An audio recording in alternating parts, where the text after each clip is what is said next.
game. Yeah, no, it's my PetSmart shirt. Oh, is it really? But but I didn't even work today. I just threw it on for the podcast. I figured maybe sponsors. Represent, man. Yeah, yeah. We could use PetSmart as a sponsor. That'd be sweet. Yeah. Oh man. So I don't know, Tim wanted to have you on the podcast for a while, but I kind of wanted to wait until you got back into doing comedy. So it's Oh yeah, thanks for having me on. yeah, it's here. You're back into it. Yeah. And you always make the scene better, I think. So Oh, thank you, you're man. back. Yeah. Can you Yeah. hear my fan in the background? I turned it on and it's because it's hot in here, but I feel like it's distracting. Can you hear it? No, I don't hear it at all. No. Oh, okay. Probably be able to hear my parents rumbling around upstairs at some point. I don't know what. Oh yeah. It seems like whenever I record a podcast, they make the most noise possible. Then we My always get a parents never cameo make from a any. cat. Yeah. My parents, they could probably they might be dead right now. I don't know. I haven't checked on them in a while. Oh man. Yeah. Nice and So safe. how long ago did you start doing comedy, Tim? Because I've seen videos of you from like a long time ago. Like Yeah. May it's old black and white vaudeville videos of me. No, I did it. I started in May 2012. So 9 years. okay. Okay. Yeah, I saw one from you at Stone Tavern from a while back. Oh yeah, yeah. That was a good time. Yeah. I wish I was around for that, man. It's everybody loved that place, but I don't know. I still love Water Street though, even though it's I don't think Anthony's gonna open it back up. But Yeah, Water Street's cool, but it's like, you know, it's like a follow up that's like it's like good, but it's like I miss the environment of Stone Tavern. yeah, it seemed like Stone Tavern was great. Water Street was always more of like a place just to try out new jokes in front of comics, you know. And then- Yeah, Stone Tavern was like they put you right in front of everybody, and then Water Street's like you guys go into the basement and somebody comes down and we're like, what are you doing down here? yeah, Uh, yeah. So it's actually confusing when there's people there, and you're like, oh, I wasn't expecting this, but right. no. So that's cool, and like he always like runs a good room. It's just I miss that environment of Stone Tavern. That was my favorite place to do comedy ever. Yeah. Yeah, the first time I saw you, Aaron, and Jason was at a Michael Copenhaver show in Cortland. Oh, Chrissy's Lake Tavern. Yeah, yeah. Damn. And I was probably only like 6-7 weeks into doing comedy at that point, and I remember I had like the two rows in front of me were like paying attention, and I like bailed on a joke halfway through, which I've never done since then. But I remember like I was like, damn, this kind of sucked. I was outside smoking a cigarette, and I come back in, and you were up, and like the whole bar was like hanging on your every word, and I was like, God damn, who's this dude? Like, and then, but you and Aaron and Jason were very cool with me that night, even though I was a young pup and I was really shitty at comedy at the time. Yeah, the thing about shows like that is if you say penis enough times, people just like stop what they're doing and listen and see what you're talking about. Right? They want to find out if you're right. They're like, "What's this dick he's talking about?" It's not really about the jokes. It's just like, what? Dude, that joke, that new joke you're doing with the accent, like when you started out with that at matinee, that just like killed me. Oh, the Southern telemarketer. Yeah. So good. Yeah, I mean, Grindstone's usually better than it was on Friday. Yeah. It's like sometimes you'll get like 2 weeks in a row where the shows are great, and then you'll get like 2 or 3 weeks in a row where they're awful. Yeah. No. It's on the ladder. Well, no, now. I mean, Yeah. I'm like living in Warren. I'm so used to shows where nobody's there that wasn't even imagined for me. Yeah.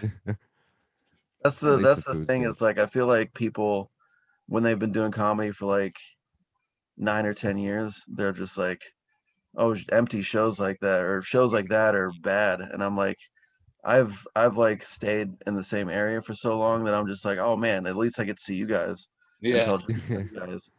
Yeah, but I could see other people being upset by that. I didn't mind though at all. it's Yeah.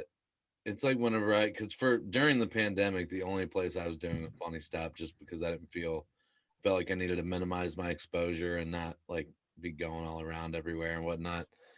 But like once I started doing mics again, like TikTok and LBT and shit like that, like I did mics, nothing but mics like that for like 2 weeks, and then I came back to Funny Stop, and it was like so easy. Like it's Yeah, like you do a club whenever you've only been doing bar mics for 2 weeks, and it's like holy shit, this is easy, yeah, easy. But I mean, I think it's good for you, and I don't yeah. know, I like the bar mics because you can actually like try new jokes. Clubs, you have to like stick to your material, right? and like bars, you can fuck around. And it's like I hate doing the same jokes over and over again. And I think the crowd can tell when you do the same joke over and over again, it like loses a little bit of its luster with the crowd. So Yeah, like, but a bar show seems to always, whether they're paying attention or not, it's like, oh, I get to like try new jokes and actually not get bored of myself on stage, which yeah, is I kind of dig the unpredictability of bar shows. I mean, you never really know what the crowd's going to be like or who's going to do what or, anything that goes on in the audience. You can kind of fuck with them a little bit more. oh yeah, Clubs yeah, are dark. You can't really see anything. yeah. yeah. Like when they talk at a bar, it's not weird, but when they talk at a club, you're just like, why the fuck are you even here? Yeah, you're throwing So me I off actually here. get angrier at clubs when people are like heckling because I'm like, you paid to be here. A bar show is like, I'm trying to eat chicken fingers and Yeah. fuck this girl. Why are you telling jokes? And then, and I'm just like, yeah, I understand that, but it's like a club. I get angry, and I'm just like, shut the fuck up. Like I don't know how to deal with hecklers, so I just get furious in Yeah, situations like that, and I don't think that's good. But whatever.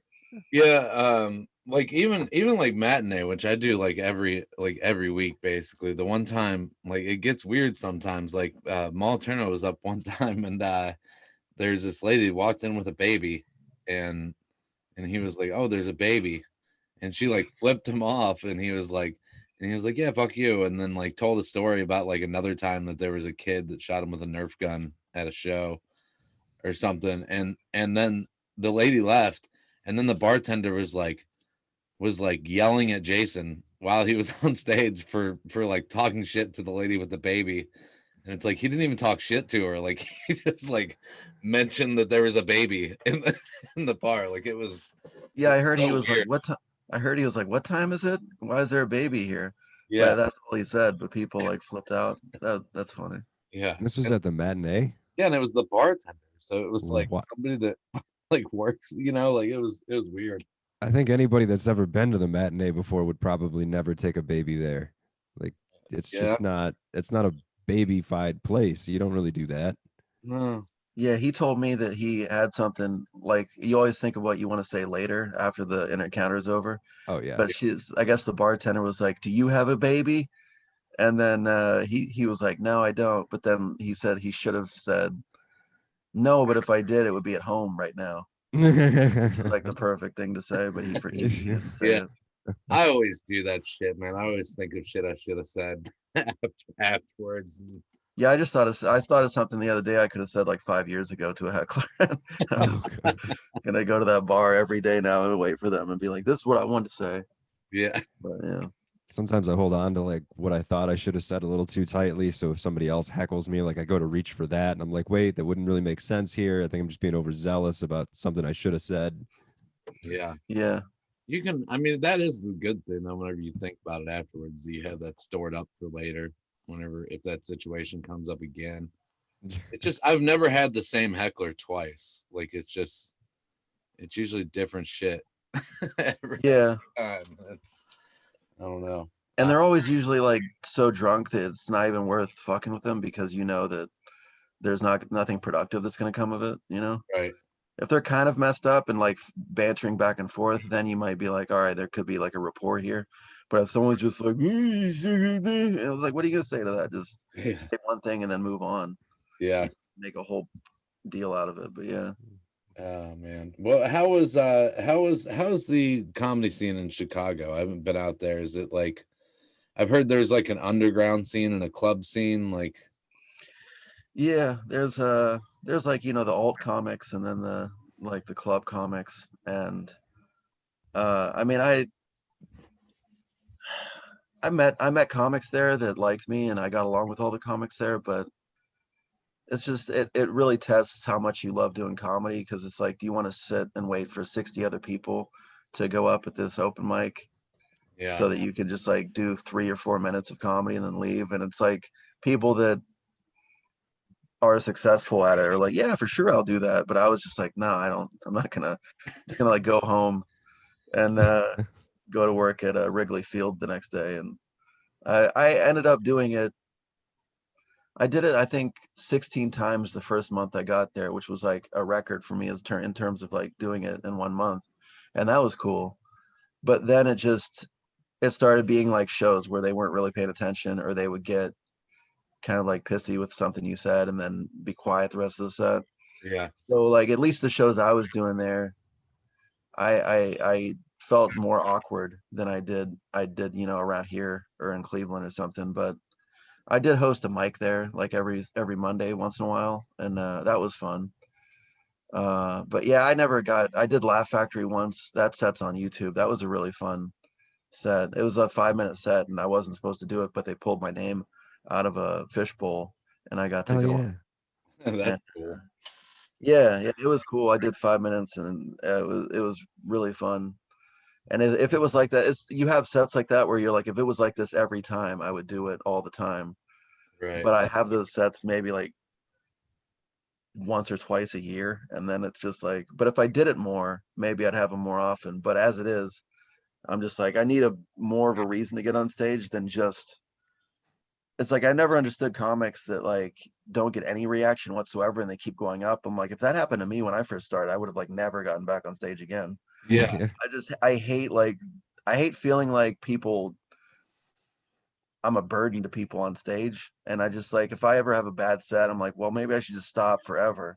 And if I had like a bunch of bad sets in a row, I don't know if I would ever even do it. So Yeah. Chicago started to feel like that, where I was having more bad sets than good, and I was like, maybe it's over and I'm not funny at all. So but then I came back here, and it's different when you do it around here, because you guys know me and you've seen me before, so it makes it easier to do comedy in front of people that actually like give a shit. Yeah.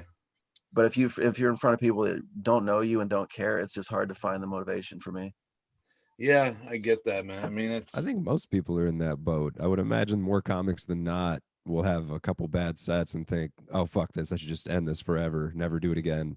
I, I Yeah, think it's almost admirable to some of the people that don't really get laughs and just continue. I'm like, you're a fucking machine. yeah, I thought so too. I was like, man, I wish I had that confidence in like anything that I'm doing, because oh think, man. I think with those Oh, people, it has to be, I think with a lot of those people, it has to be like a lack of self awareness. Like they don't know that they're oh yeah, for sure. bombing all the time, like, because there's no way somebody could deal with that, like I've mentally. Like, I, I've been doing comedy 9 years, and I might have said that I killed 0 times. I don't think I ever said that. I don't I don't think I ever said that at all. Because even if like 90% of the room's laughing, I'm looking at the person that's not laughing, and I'm like, I fucking suck. That guy hates me. Look at him.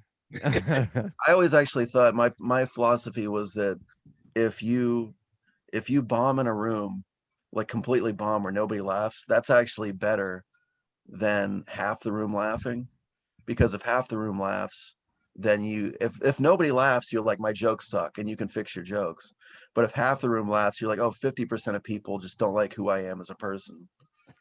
So how the fuck do I yeah, recover from that, when it's just like the jokes aren't the problem, they don't like me as a person? So it's like, ah, fuck, I guess whatever. yeah, I've had nights like that at Funny Stop where it's only like half the room laughing. I'm like, what the fuck? Like, why does the other half not like me? Like, it's I usually just assume half of the joke isn't funny. I don't normally jump to half of me sucks, but like now I will. I'll probably be like, nah, I fucking suck. Well, uh, no, I did Funny Farm in Youngstown, and I did 4 jokes to open the show, and then on the fifth joke, some woman at the table, I have it recorded on my phone, and you could hear her go, I didn't like him before, but I like him now. I'm that's like, well, that's great. not good. You're supposed to like them when they first come out, and then gradually hate them as the set goes on. But they just hated me right off the bat, and I was confused. That's awesome. I didn't like him whenever he walked on stage. Like, You didn't even get to say anything yet. I didn't even say anything. I was just like, "How you doing?" And she's like, "Fuck this piece of shit." oh man, and then you have nights like last Thursday night at Funny Stop. Mary was headlining the Rubber City Comedy Festival, and I did a set on the early show because one of the people in the festival didn't show up, and it was like the easiest crowd I've ever had. Like they were laughing at setups, you know, and it was like it's like nights like that like make you think like, all right, I'm pretty good at this, and then and then you Yeah. go do another show the next day and you're like, fuck, I suck. This is awful. Yeah, when they laugh at the setup, you're like, man, the punchline's gonna hit like really hard now. It makes you Yeah. feel good. Yeah, it's crazy. Oh man, but yeah, so moving to Cleveland, so you're gonna jump straight in and be doing like 5 mics a week and shit. I'm still gonna have. What's weird is I'm still gonna work at the PetSmart in Niles is my plan.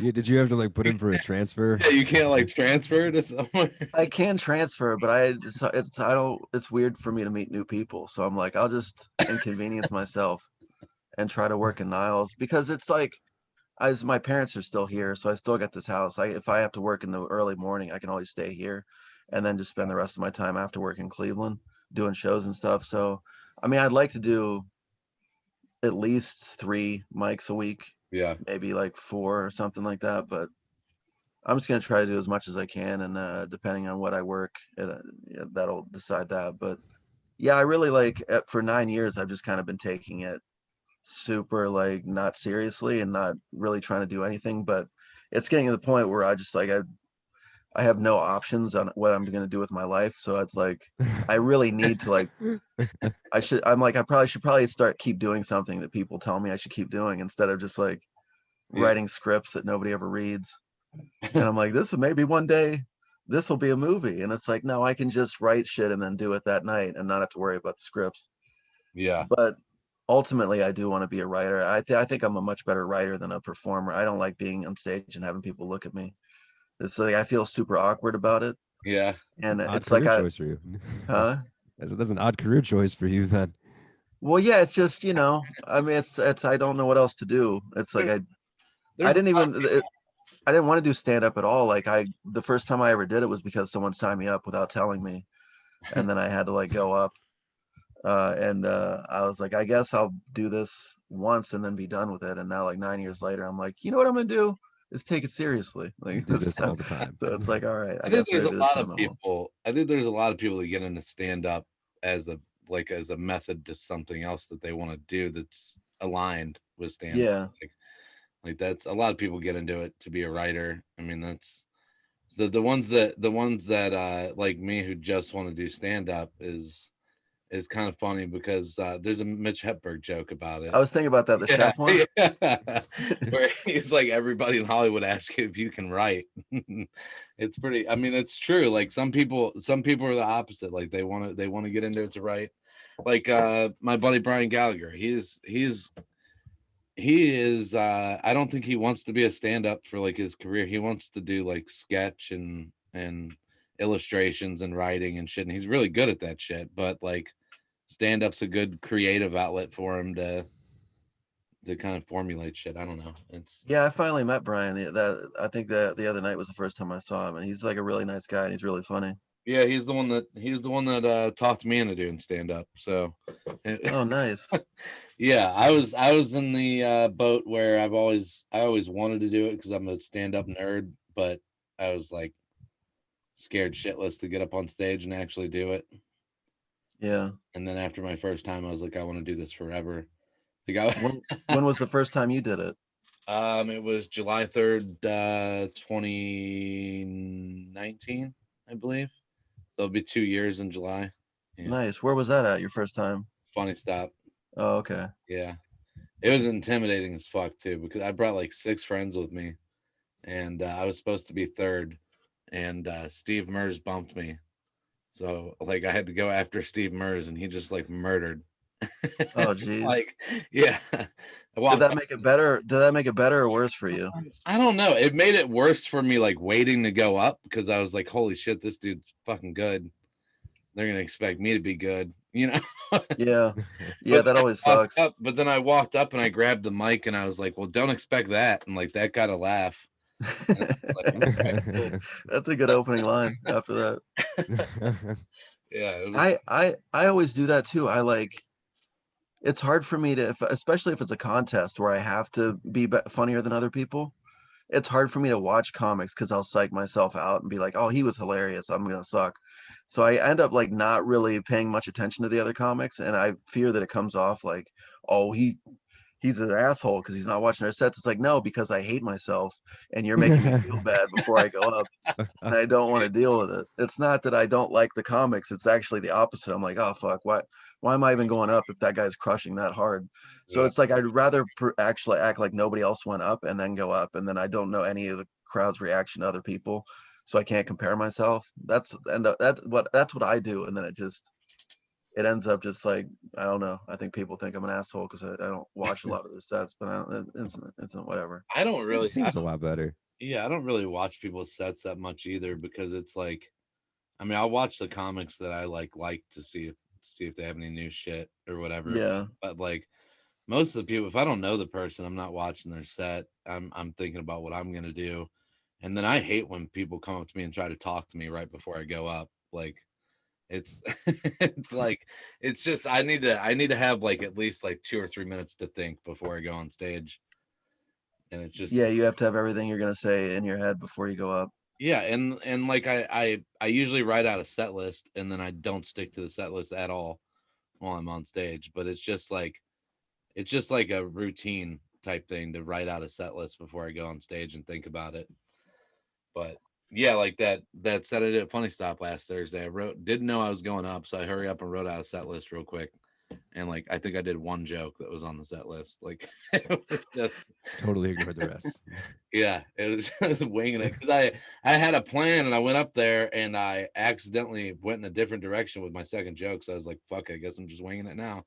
And uh, How does Pete react to your comedy? Does Pete like you?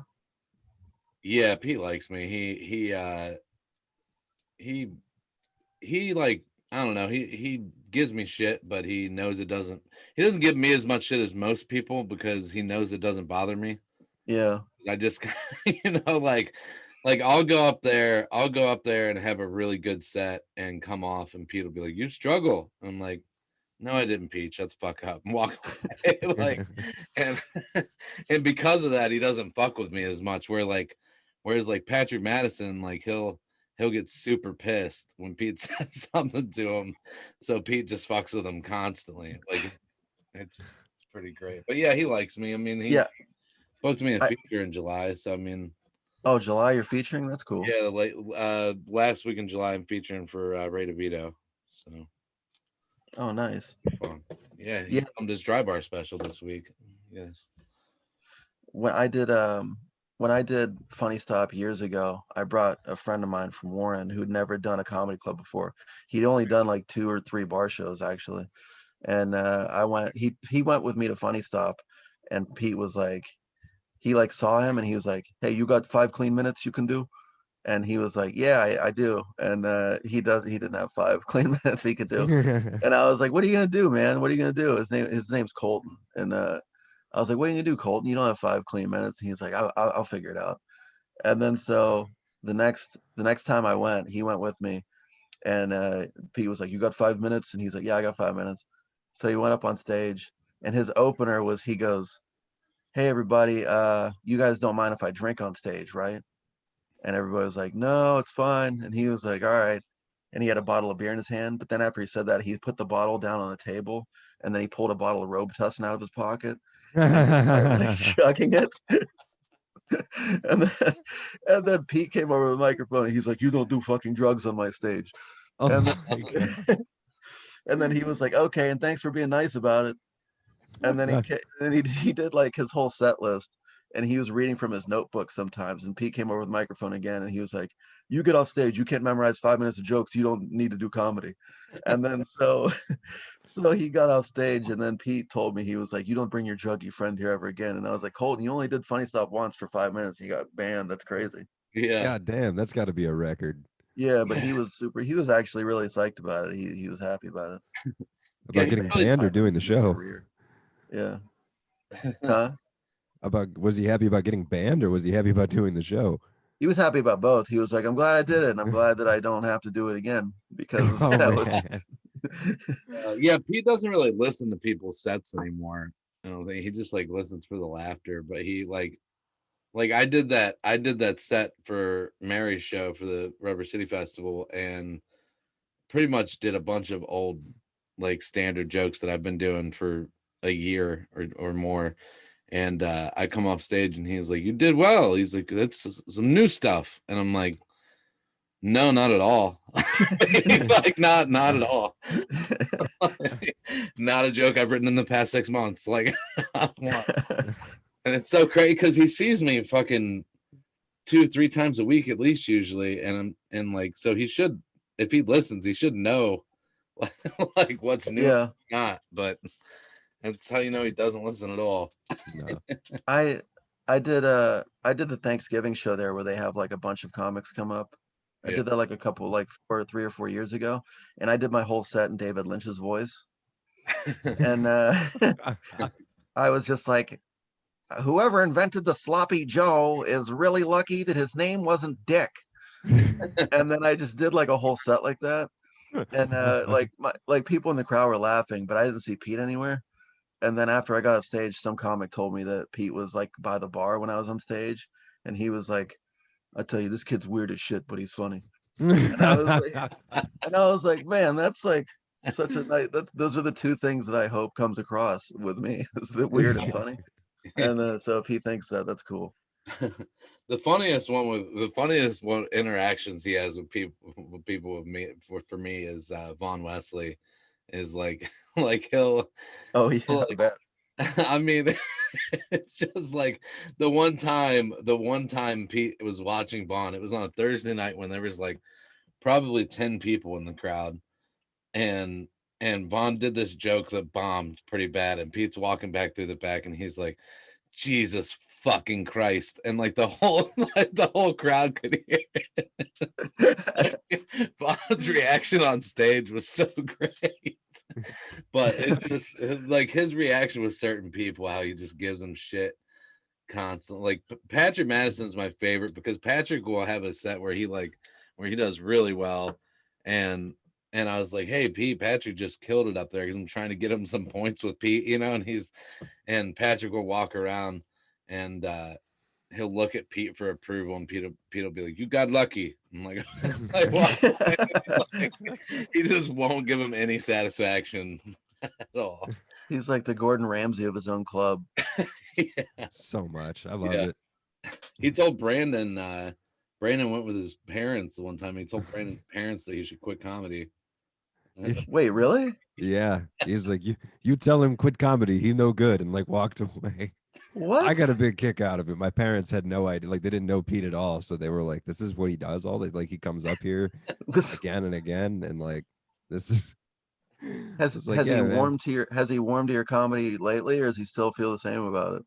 Oh no, he's pretty cool to me usually. Like he'll bust my balls here or there, but for the most part, I don't know, he usually digs my stuff. Yeah. He's been giving Brandon some guest sets lately, and he'll be like, "Your buddy Brandon's getting good." I'm like, "He's been good for a while." It's like, Yeah. you just didn't give him a shot. Like, He probably wasn't even listening to the jokes. no, It normally I don't doesn't. think he ever does. He just listens for the laughter, and then because he'll walk by during somebody's setup, and like there's nobody laughing because it's a setup, and he'll be like, "He's dying like duck up there," and it's like you just listen for fucking 2 seconds. Like, what are you talking about? I like when Pete heckles. That's some of my favorites. Like Teddy will be up there telling like a joke about ending up with a transgender girl, and Pete will just be like, "I believe it," like right before the jokes even hit the punchline. Yeah. I've started to use it to my advantage when I'm hosting. Like, I know how to make him say "fuck you" from the back, and I just use it as a joke. I tell people that "fuck you" in Lebanon means "I love you, son." All you have to do is whenever he does the announcements, you just be like, if you didn't understand that, and then repeat something he said, and he'll be like, "Fuck you." It's great. Is he? I heard like rumors that he was stepping down or something. Is he still going to do that? He's been talking about selling it for like 2 years, but I mean, he's still like he's booked the room up until January, and the Rubber City Comedy Festival. He talked to Ian Fidance about booking him for next year. So Oh, okay. I don't. Yeah, he's willing to he's willing to sell it if somebody offers him the right amount, but like I don't know. I mean, he might just be asking way too much for it or something because he doesn't really want to sell it. You know, Yeah. you know. I don't. He loves the place. I don't see him. I don't see him getting rid of it anytime soon. I Did hope you got? not, because until I can weasel my way into hilarities, like it's the only club I can I can get in at right now. I mean, Oh yeah, I still haven't done hilarities, and I'm like that's like the club I've been scared of doing the most. I was super intimidated my first time, and it didn't go great. I did jokes on you there like 2 months ago, and it was like I'm not great at crowd work, and I told Bill that when he asked me, and he was like, "How are you at crowd work?" And I was like, "Oh, not great." And he's like, "Oh, you want to do jokes on you tomorrow?" And I was like, "Sure." And when I got up there, it was like I almost threw up before I walked on stage, and like I just kept like running into. I just kept backing myself in the corners because I was so nervous I couldn't think. Like I asked this lady that said she was a 911 operator. What was the worst phone call she's ever gotten? Terrible question to ask. and, and Spurs the mood. yeah, she was like somebody committed suicide on the phone with me. And I was like, all right, I'm not trying to do a suicide joke my first time. Hilarious. Like just kind of moved past it. Like it was bad. But when I was telling Joe Briggs is one of my good friends, and he gave me some advice that I didn't follow. And he was like, dude, crowd work is just like saying the first thing that's on your mind. Just say the first thing that comes to your mind, no matter what it is, and it'll be funny. And I told him like that was my thought when she said that, was like, I don't want to do a suicide joke my first time at hilarities. And he was like, you should have just said that. And that and like that would have gotten a laugh. And, Yeah, actually, that's good advice. and it was like, yeah, I guess. So I wouldn't have thought of that. I just sit there fuming while I think of something to say for a minute, and then it's something bad. But maybe if I did what Joe said, it would be a lot better. yeah, yeah. And the whole John Bruton told me that the other thing I need to do with crowd work is repeat everything the audience member says, which I did not do at all. So it's like the people way in the back like have no idea what's going on, I Like, guess. why is he talking about suicide up there all of a sudden? This just got awkward. It's intimidating. That stage is intimidating because normally at a comedy club or even at a bar show, you're either looking down at people or you're even with people. And at hilarities, there's like people above you. It's just a different dynamic. It's like Do you're in you a think? fishbowl. Like Do you think there's something to that? Like, if the stage is level to everybody else, they almost feel. Do they? You think that helps or hurts it if if you're level to everybody, or if you're actually like elevated on a stage? Do they maybe psychologically respect you more because they're like, oh, look at he's on this fucking raised platform?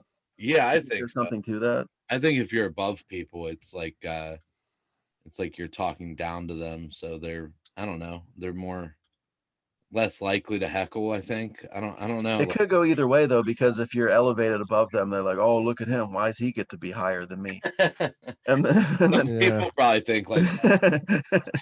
But I think most people probably think like whenever somebody's elevated, like without thinking about it, they probably in their head are thinking like this person's here to talk at me.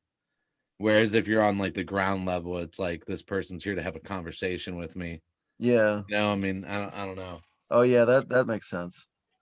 I always feel Probably. awkward like doing bar shows where I'm just standing on the ground and there's like no stage or anything like that because like there's always people that are taller than me and I wonder if they have that complex. They're like, well, I'm taller than that guy. I don't have to fucking listen to him. Everyone's supposed Yeah. to listen to me at a higher elevation. It's just kind Uh-huh. of awkward. It's funny too. We talked about like thinking about shit you should have said after you get off stage or whatever. And that time I had this dude from South. He kept yelling about. He kept saying Cleveland sucked or some shit. And I was like, you keep saying Cleveland sucked. Where are you from? And he said South Dakota. And I was like, what's in South Dakota? And He said Mount Rushmore, and I was like, that's all you have is Mount Rushmore, and I like really couldn't think of a joke for it. And then I was walking off stage, and I was like, God damn it! Like Mount Rushmore is not even theirs; it's the federal government's, and it's built on Native American land, you know. And I was thinking that, and then John Armstrong got up there and basically said my exact thought to the dude, and I was like, God damn it! Like, it's I frustrating. there was a magician. I did a show at a barn in Salem last night, and there was this like 90-year-old magician, and he was heckling everybody. And it sucks when someone's heckling everybody, and then you think of what you're gonna say when they heckle you, and then when you get up on stage, they're gone, and you're like, oh well, or maybe they're in the crowd and they don't say anything to you. It's like, no, I had something planned to say, but now you didn't say anything, so I don't want to enter you into the show voluntarily, so I can't say it. But Oh man. I actually had something planned because he was like this old decrepit magician man, and he was talking to everybody. And then I was like, all right, in my head, I was like, I'm gonna say when I go on stage, I'm gonna be like, hey, he got his start as a magician back in the 1960s when he tried to make civil rights disappear.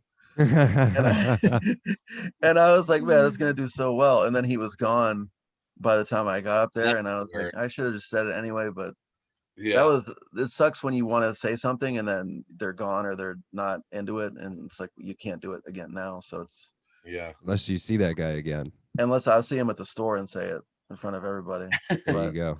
Yeah, because when Pete will ask me to close out a Wednesday night or whatever, I'll like I'll kind of watch everybody's sets and like give some people some shit or whatnot when I get up there. And I hate whenever I think of something really good and somebody leaves like halfway through. I'm like, you're fucking just starting out. You're not supposed to leave. Like what? On like you're that supposed same to stay subject, though, here I and let mean, me roast you. Like what? it always sucks too when you want to like roast the guy that's going up before you and then you get bumped. So now there's like another gap in between the person that was going to go before you. You had all these jokes about that guy and you're like, fuck, now I can't really say it, or I'm going to have to be like, hey guys, you remember that dude earlier? Yeah. Yeah, how about that guy? And then you can't. Yeah. Yeah. There was one time at Funny Farm where I don't know if you were there or not, Tim. I think Jason was. But there was this dude that was heckling everybody.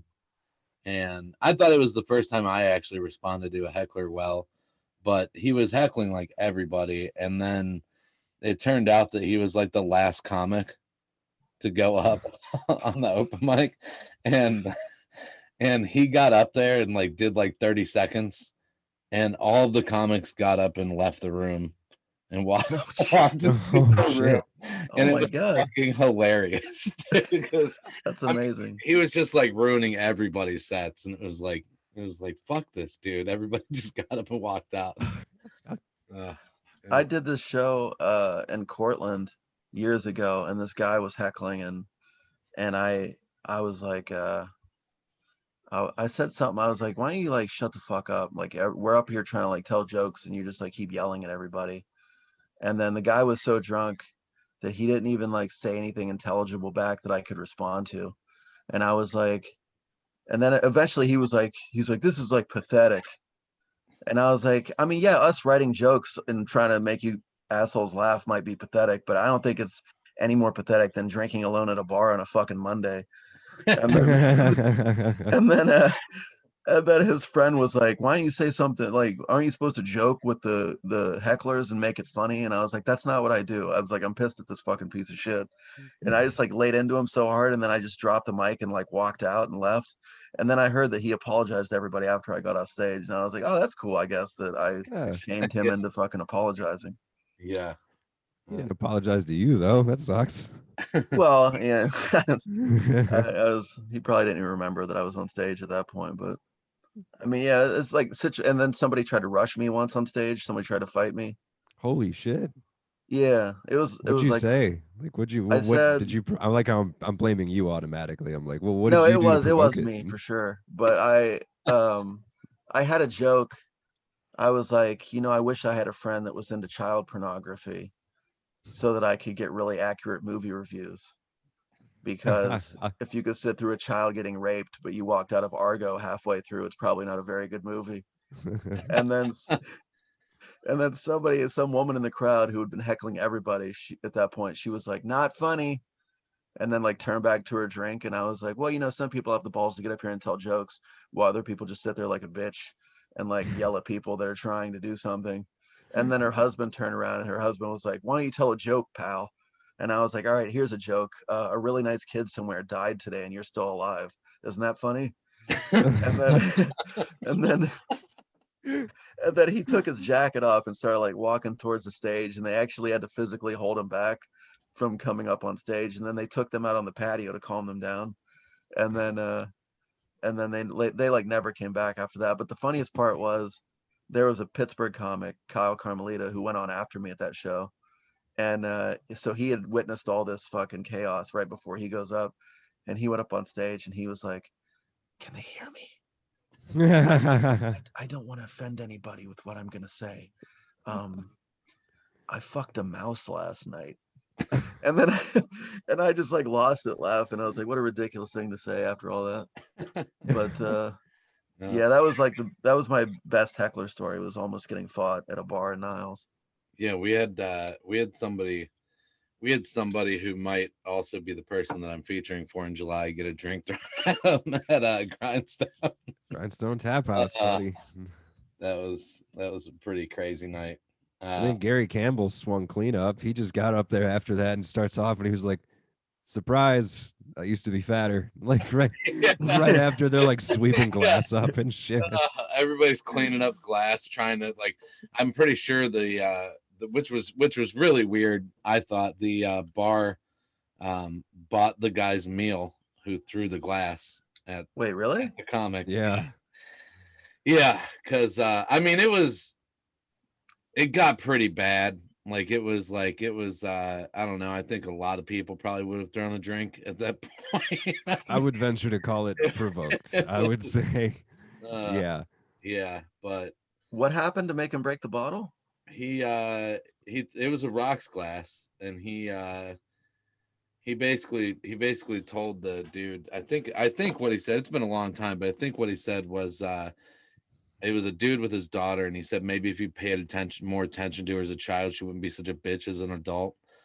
No, it was something like that. It was along those lines. And he said something about like that she blew the entire band of Van Halen or some shit like that, and I don't know. And then afterwards, we found out that she was special needs, and that didn't really, that made it so much worse. Like once we found that out, I was like, okay, that makes way more sense. Yeah, to be fair, once you found out about that, you were like, Van Halen's in trouble. Yeah, really. To be fair, he did not know that she was needs. Yeah, that's a fucked up situation then to be in. Yeah, this was also after the table had been yelling "fuck you, you're not funny" at him for some time. Yeah. So like it was a steady decline. Both sides. Yep. Yeah.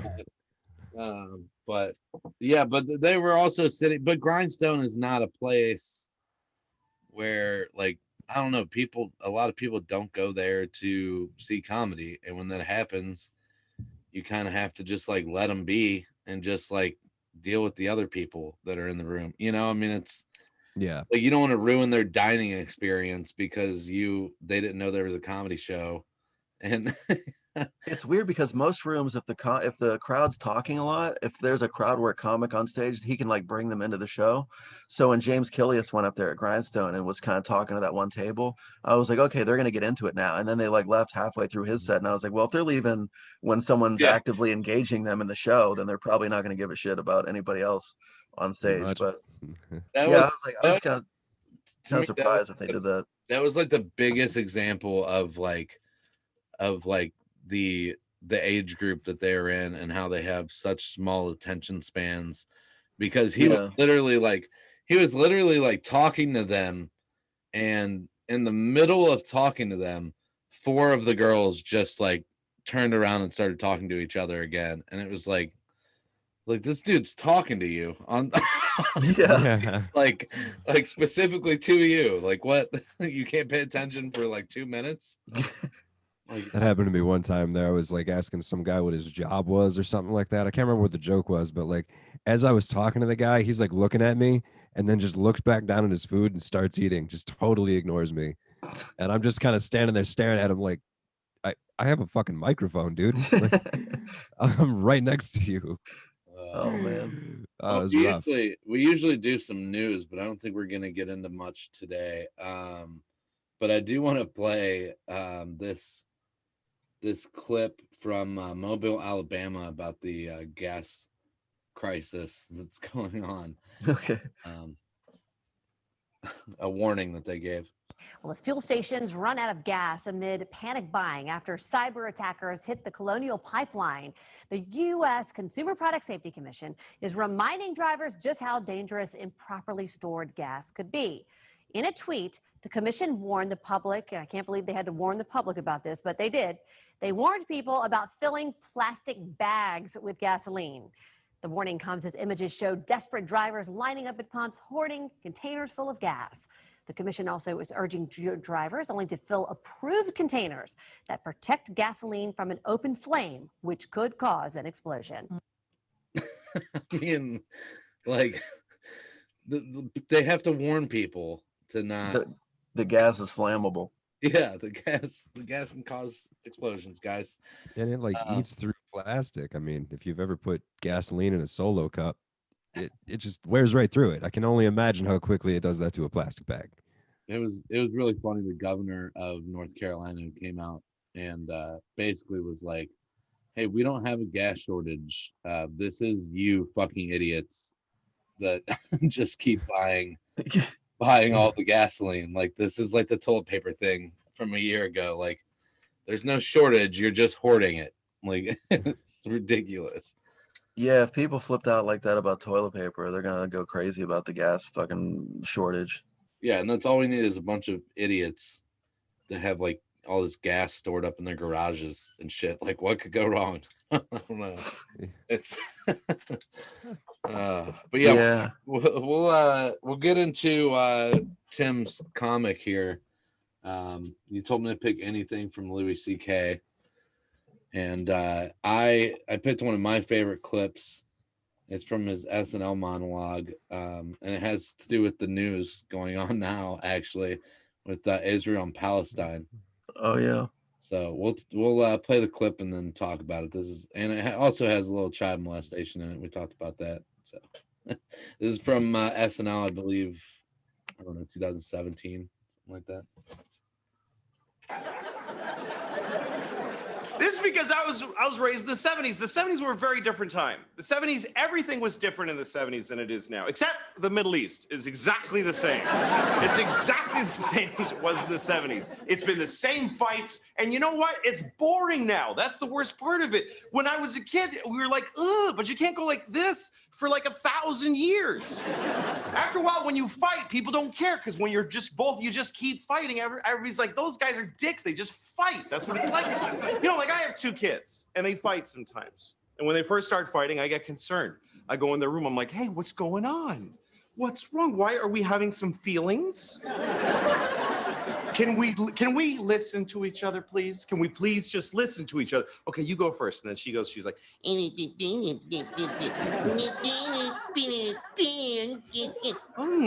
that sounds hard. Okay, thank you. Okay, now you. Because I like this one a little more, so that's why I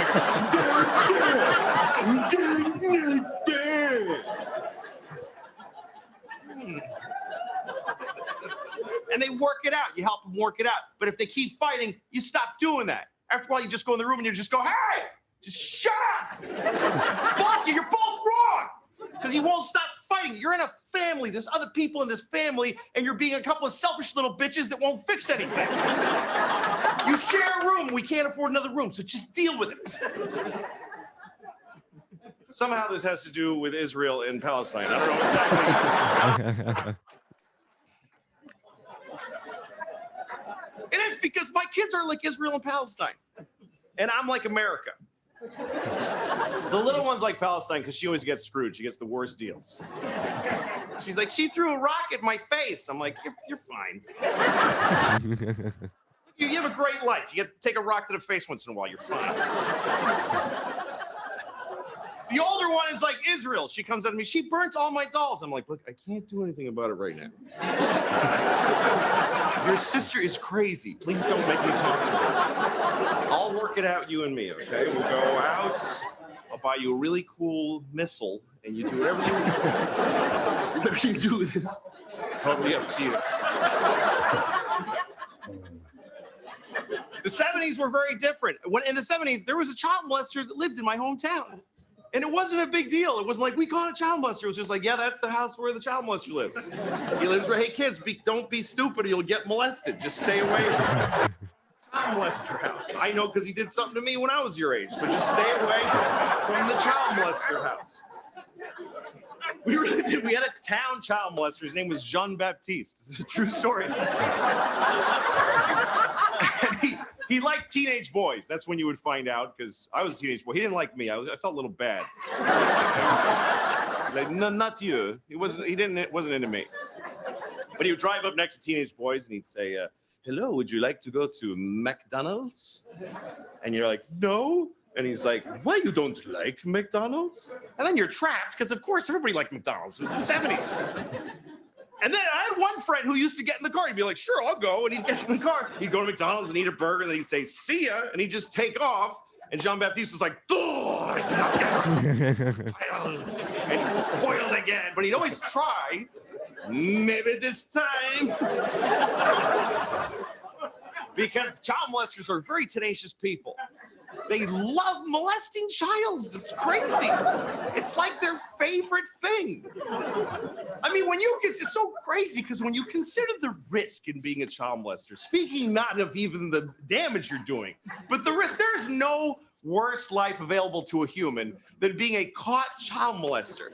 And yet they still do it, which you can only really surmise that it must be really good. I mean, from their point of view, it must be amazing for them to risk so much.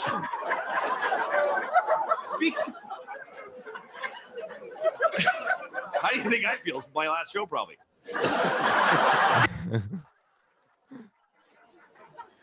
Look, I can't key into it because I love Mounds bars. I love Mounds bars. It's my favorite thing, right? But there's a limit.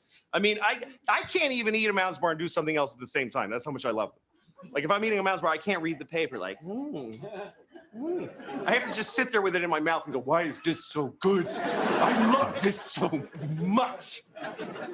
And because they are delicious. And yet, if somebody said to me, if you eat another Mounds bar, you'll go to jail and everybody will hate you, I would stop eating them. Because they do taste delicious, but they don't taste as good as a young boy does. And should to a child molester, not to me, not to us, because we're all awesome. That is one of my favorite bits of his. That's such a great bit. It is fantastic. The fact that he did that on NBC is amazing. Right. And then the next year he comes out and just does like a bit about farm animals or some shit like this. Grass necks being too tall. Yeah. I'm way up here. Wow. I wonder if they're like, hey, Louis, can you not talk about like molesting children this time? He's like, what do you want me to do? Make jokes about fucking farm animals or something like that? And they're like, yeah, that'd be fine. Yeah, Louis was Shameless was the first special that I ever saw that I was like, oh, I want to do that at some point because it looked so fun, and that was such a good special. That was back in like what, 2006 or 7? Yeah, maybe 4, maybe or something like that. Yeah, I think it was 2006. But it was so far back that I actually thought he was the dude from Super Size Me. I was like, Oh my god. yeah. I was like, is that Morgan Spurlock? And I found out that Louis C.K. is a totally different person. Yeah, it's But crazy. Like how back long ago then, it was. it's like back then the only reason why I knew who Louis was because he was friends with Mark Maron, and I was a big Mark Maron fan.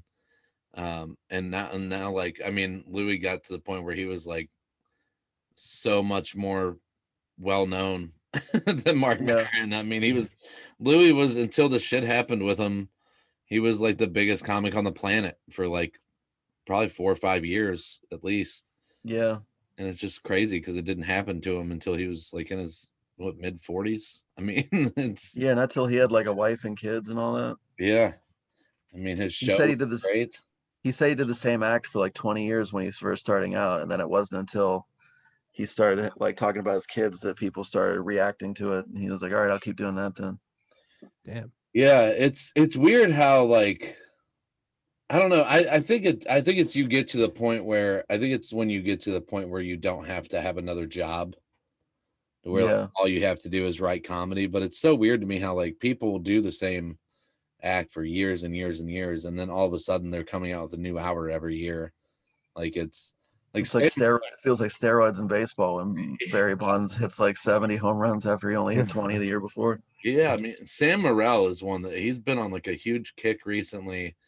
Like he's put out 2 specials in the past year, and then I just saw him at Hilarities do a whole new hour. I was like, how do you write 3 hours in a year? Like that's just Well, that's awesome. I insane. love Sam Morril. Yeah, it was crazy to see him do a whole new hour. But yeah, Louis, man, I love his show. I mean, his show is fucking hilarious, and that's someone I think that makes sense that you like look up to him because he's like a guy that used stand up to do what I think he really wanted to do, which is write Yeah, shows and produce shows and shit like that. I mean, yeah, but I heard him like I heard a Howard Stern interview not too long ago where he talked about how stand up was always his favorite thing to do. oh really? Yeah, and I was like, man, I wish. I mean, it's not that I don't like doing stand up. I never got over people watching me and expecting me to be funny and just like I'm like that's too much pressure to be under. So it's like if I give somebody else a joke or a tag or something and they use that on stage and get to laugh, I actually feel better than if I did it because then I can just take that and feel good about it rather than having the rest of the set happen and then thinking about the 1 or 2 jokes or 3 jokes or maybe the whole set that like didn't work. It's like if you do one joke and people tell it and then it does well and then you're like you can feel good about it. But if you do a joke that does well on stage, then you got to do the next joke that doesn't do well, and then you got to do the one after that. I'd rather just do like a one joke thing and then just be done with it. But I got to do 15. I get like by the time I'm off stage, people don't want me to be on there anymore, and I don't like that feeling. So it's just like, oh fuck, that sucks. Yeah, I think that's in your head because Yeah, really. I feel like most people think of you as one of the best in the area. Oh, thank You you. you don't see yourself that way. Like No, I don't. If I I mean, thought, I wish I thought like that because then I would try harder. But it just yeah. now I'm like, Well, for 9 years I've kind of felt like a glorified open micer because a lot of the comics that in Cleveland that do shows a lot seem to like always have nice things to say about me. But it's like if you look at my credentials, I don't have. I was like, yeah, I've done bar shows for like 9 years. It's not really like that. yeah, that you've never awesome. you've never done any festivals or anything? Well, I did the Cleveland Comedy Festival Okay. like 4 or 5 years ago, and I did obviously like Funny Farm in Youngstown a bunch of times. So I've done clubs before, but I've always felt more like a bar comic, which is why Yeah. it's one of the reasons why I haven't tried harder because I always felt like I do better in bars, and it's like comedy clubs are where the headliners go to like do shows, and it's like I feel like bars respond to me better, and Yeah. it's because my stuff isn't like I don't have like super dark stuff. I mean, I used to write a lot of darker jokes when I first started, and then I think the more I did comedy clubs, the more out of necessity I kind of like added some, you know, mainstream style shit in there. But I like when I started out, I was like, like I love Anthony Jeselnik and I love like stuff like Brandon does, like the one-liner comedy and stuff like that. That's like my favorite thing to do. But then as I started doing it, I was like, well, I got to like throw in some comedy club stuff now. And that's not like a conscious decision, but sometimes something corny will happen at work and I'll be like, that would suck at a bar show, but I bet it would do well at a comedy club. And over the years, I've like built up more of that stuff to where I feel like if I did a club now, I could probably do well enough that they wouldn't be like, oh, he's so dirty. But I do love the darker shit more, which is what has kept me from trying harder in Cleveland to do clubs. But I'm going to try now. Actually, I think. Yeah, I'll see, do the best. I can't do one-liners. I'll write a one-liner and then I'll like try to figure out a way of working into my other like longer Oh, bits. yeah. Like my Chick-fil-A joke that started out with a one-liner. It was just like I was literally driving on Howe Avenue and I saw there wasn't a line at Chick-fil-A and I pulled in and I was like, God damn it, it's Sunday. And then I was like, I wonder how many people say God damn it in Chick-fil-A parking lot every Sunday. And that was like a one-liner that I was like trying to figure out how to fit in to my set. And then I just like figured out how to make it into a longer bit. Like I don't know what it is. My conscience like won't let me do one-liners for some reason. It's just not my It's hard to write. yes. Brandon, when you started out, were you like, I want to do strictly one-liners, or were you like trying to do other stuff and one-liners just felt better? Or what was the deal with you? Oddly enough, when I first started, I feel like I really wasn't doing one-liners. I was doing kind of longer jokes, and like it's weird watching like my first 5 minutes of me not doing anything like that, and then I just slowly started writing more along the lines of one-liners and trying to group them up into an order that makes sense. Now, like, really depends on the joke. Certain ones I'm trying to get away from. I kind of bounce back and forth a little bit more. I don't think I want to stay a one-liner comic. I think I want to write more diversely. Yeah.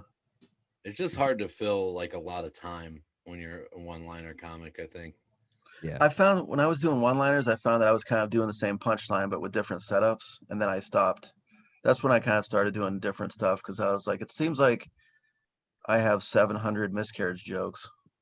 And I was like, I did this one show and I did one show years ago and I had a joke where I was like, my girlfriend said she doesn't want to have sex until we get married, but I think she just means consensual. And then and then some girl came up to the stage and she was like, you just did a very offensive rape joke. And I was like, well, they laughed. And then they like everybody laughed so hard that she like left.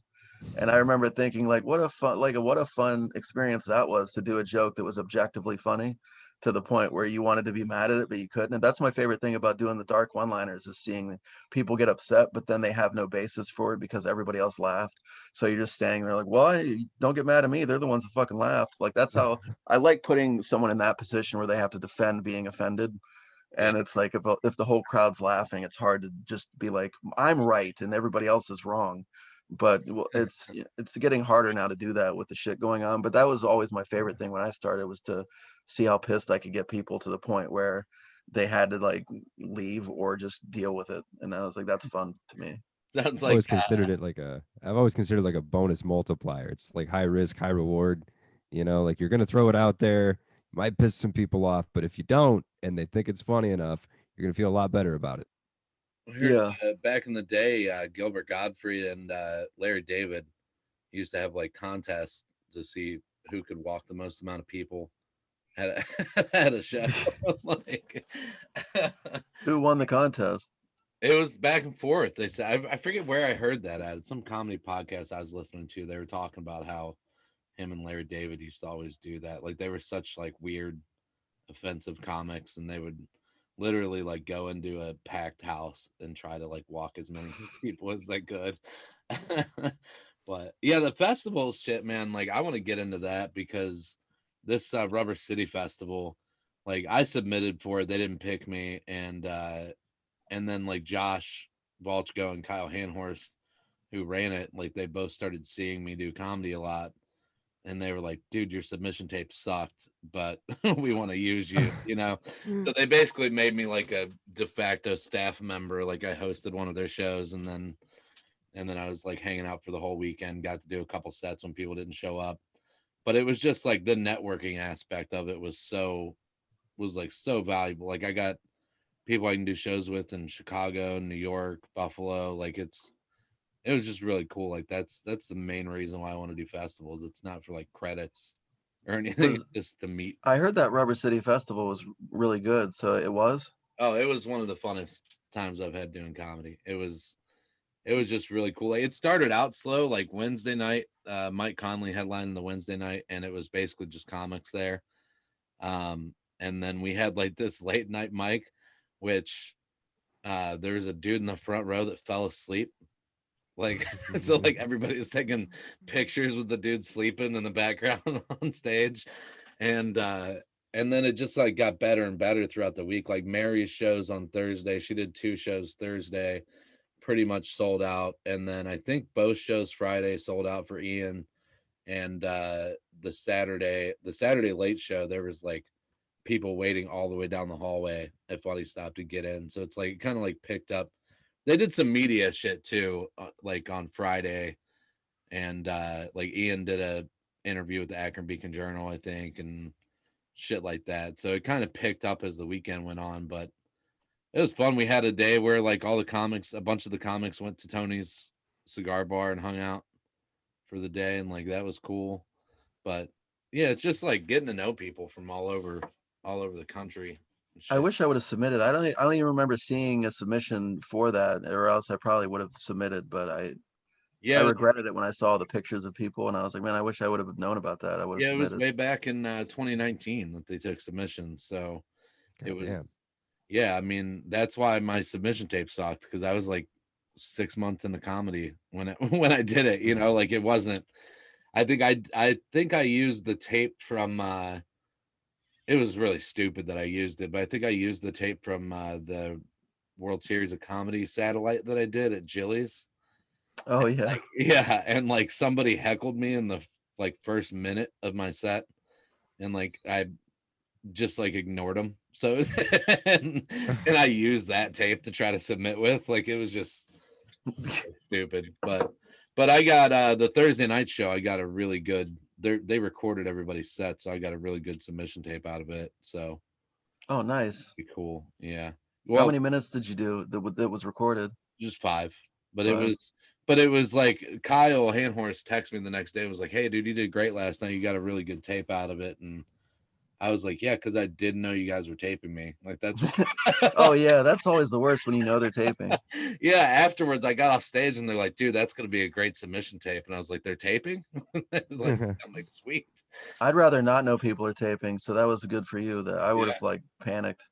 yeah. It was. Seems like whenever it's Yeah, being taped, I like I black out and I don't know what's going on. yeah, that's why Tyler Ross told me to start taking video of all of my sets, because he was like, if you, he was all of your sets, you do it like a club. He was like, because if you know, like it gets you used to the fact that you're recording video, so that like it doesn't, because he's like, if you're trying to get a submission tape, you're gonna fuck something up. You know, I mean, Yeah. Yeah. makes sense. But I bought a tripod and I think I've used it like once. I don't. Oh, did you buy? Are you recording with like an iPhone, just with a small tripod? The Or Android and that Filmix app or oh, whatever. okay. I mean, it takes good video and shit, but the audio sucks. I mean, it's because it's audio from your phone. I see videos with captions on it, and I'm like, I haven't figured out captions yet. I don't know how to like do that. Yeah, Yeah, I'm Joe just like, really. Briggs. Joe Briggs is really good at doing that. He's posted some on his Instagram where he does like all the editing for it and shit, and he does like the zooming in and out and putting the captions in and shit. And I'm like, damn, I need to learn how to do that shit. I mean, I taught myself how to edit audio, so I'm sure I could teach myself how to edit video. Just yeah, it feels like you have to be really good at social media now to get ahead in comedy, and I always sucked at social media. I mean, I have like the Facebook jokes that I post, but that's pretty much it. I just got a Twitter back in October for the first time. And it's like I started comedy in 2012, and I just got a Twitter like in October of Oh my 2020. God. So it's like I'm like 10 years behind where I'm supposed to be, but we'll see what yeah, happens. Twitter sucks because if you don't, like, I have like 100 followers, and so it's like it's like when I post a joke, it's like it'll get like 2 likes, you know, and it's like Yeah. so demoralizing. Like, God damn it. Yeah, you'll post a joke you've been doing for like years, and then someone will be and it'll get like 1 like, and then somebody will be like, banana bread's good, and it'll have like 3 million likes, and you just feel Yeah, right. shitty. Yeah, yeah. We'll get out of here. Tim, you have anything you need to promote coming up? Not I can't think of anything right now, All right. but hopefully soon I'll be in Cleveland with you guys doing more shows. Hell yeah. Uh, yeah, you can follow me at John Brown. Tim, you want to give your social out? Yeah, my Twitter is sexy sling blade. Is my handle. Because because I was doing a show, I was working at this movie theater, and somebody was like, "You look like Billy Bob Thornton," and I was like, "Sling blade?" And she's like, "Yeah, but like a more attractive sling blade." And I was like, "So you're saying I'm sexy sling blade?" And then when I was coming up with Twitter handles, that phrase was in my head, and I was like, I hope that hasn't been used before for many different reasons, but like one was like, yeah, so Yeah. yeah. Yeah. Brandon, what do you have coming up? Anything? I'm hosting Grindstone this Friday, so somebody come to that. Redeem the tap house. Cool. Yeah, if you're listening, subscribe. I don't know. We need more than 20 listeners. That'd be great. We appreciate all our listeners, but we need more. Yeah. Appreciate Thank all. you guys for having me. Yeah, thanks for doing it, man. It was fun. Yeah, we'll see you soon, Tim. All right, I'll see you guys. Peace out, y'all.